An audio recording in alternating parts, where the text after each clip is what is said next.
안녕하세요. 오늘은 지금 내가 보고 듣고 만나는 것이 내일의 나를 만든다.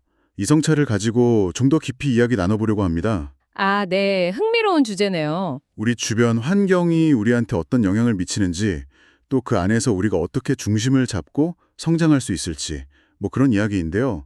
바울이나 디모데 같은 인물들의 경험을 보면서요, 고난 속에서의 회복 탄력성, 또 관계의 힘, 그리고 이 환경의 중요성, 여기에 대한 통찰을 얻는 게 목표입니다. 자, 한번 같이 파고 들어볼까요? 네, 좋습니다. 이게 사실 우리가 살면서 겪는 그 내적인 갈등들 있잖아요. 뭐 예를 들면 젊은 시절의 혈기 같은 것들, 그리고 또 사회적 압력이나 박해 같은 그런 외부적인 어려움들, 이런 거에 딱 직면했을 때 우리가 어떻게 회복하는지, 또 주변에서 어떤 영향을 받는지 이걸 좀 돌아보게 하는 것 같아요. 특히 저는 그 신념 때문에 겪는 고난하고요, 개인적인 실수나 뭐 나태함 때문에 겪는 고통, 이걸 구분하는 관점이 참 인상 깊었어요. 아, 맞아요. 그 지점이 정말 중요한 것 같아요. 신념을 지키려다 겪는 어려움은 부끄러워할 일이 아니다. 이런 메시지가 강하게 느껴지더라고요. 바울의 예를 보면 딱 그렇죠. 이건 뭐랄까, 스스로 자초한 문제랑은 좀 다른 차원의 이야기잖아요. 예, 그렇죠. 근본적으로 다르죠. 그리고 진짜 힘들 때 정말 단 한 사람이라도 곁에서 이렇게 지지해주는 존재. 바울에게 디모데가 그랬던 것처럼요. 그런 관계가 주는 힘, 위안, 이게 얼마나 큰지 이것도 강조하고 있고요. 맞아요. 혼자가 아니라는 그 느낌만으로도 사실 버틸 힘을 얻죠. 네네, 진짜 그렇죠. 그리고 여기서 조금 더 들어가 보면 그 비유가 나오잖아요. 금그릇, 은그릇 이야기. 그것도 참 재미있어요.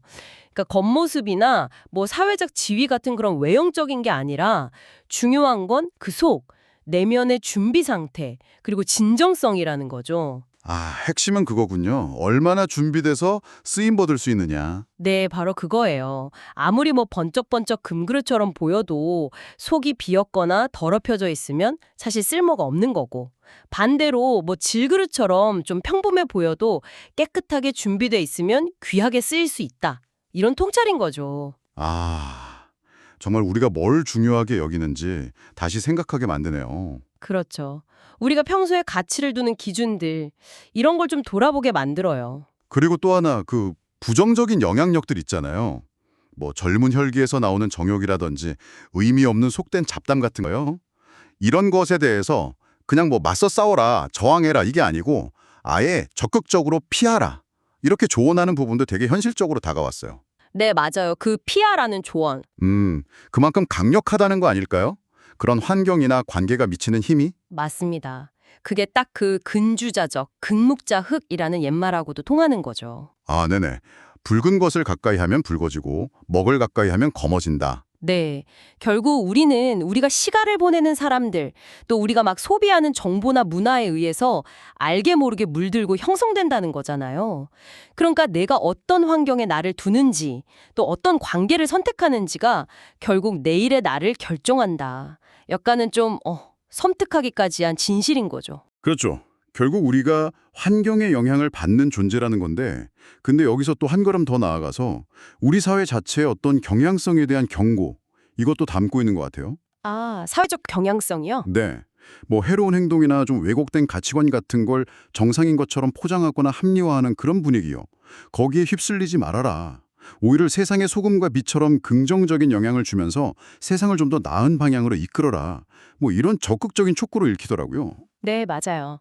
전체적으로 보면 결국 우리 성장이나 회복 탄력성은 그 선택에 달려 있다. 이런 메시지로 모아지는 것 같아요. 어떤 사람들과 어울릴지, 어떤 환경에 머무를지, 또 어떤 생각과 정보를 내가 받아들일지, 이걸 의식적으로 선택하는 게 중요하다는 거죠. 네. 의식적인 선택. 그리고 아까도 말했지만 올바른 신념을 위한 고난이랑 개인적인 약점이나 실수 때문에 오는 고통, 이걸 잘 분별하는 지혜도 필요하고요. 이걸 좀 더 큰 그림에서 보면 우리는 환경의 영향을 받지만 동시에 우리가 속한 공동체나 관계를 통해서 그 환경을 또 능동적으로 만들어갈 수도 있다. 이런 희망적인 관점도 보여주는 것 같아요. 자, 그렇다면 이 이야기는 바로 여러분께 질문을 던지고 있는 겁니다. 여러분의 소중한 시간, 또 에너지, 관심, 이게 지금 어디에, 또 누구에게 투자되고 있나요? 여러분을 둘러싼 환경, 그리고 여러분이 매일 받아들이는 것들. 이게 오늘 우리가 나눈 이야기들에 비추어 볼 때 여러분이 진짜 되고자 하는 모습으로 나아가도록 돕고 있나요? 아니면 혹시 발목을 잡고 있진 않나요? 마지막으로 이런 성찰 질문을 한번 던져보고 싶습니다. 이 성찰은 마치 그 바닷물 쪽에 사는 물고기가 짠물에 절여지지 않는 것처럼요. 세상 안에 살아가지만 세상의 어떤 부정적인 흐름에 물들지 않는 그런 지혜를 이야기하거든요. 그렇다면 여러분은 어떻게 주변 세상과 의미 있게 관계를 맺으면서도 여러분이 선택한 가치, 또 여러분을 지지하는 건강한 공동체로부터 힘을 얻어서요. 외부의 압력이나 유혹에 흔들리지 않는 그 내면의 힘, 즉 회복 탄력성을 적극적으로 키워나갈 수 있을까요? 이건 아마 각자 계속 고민하고 답을 찾아가야 할 그런 깊은 질문일 겁니다.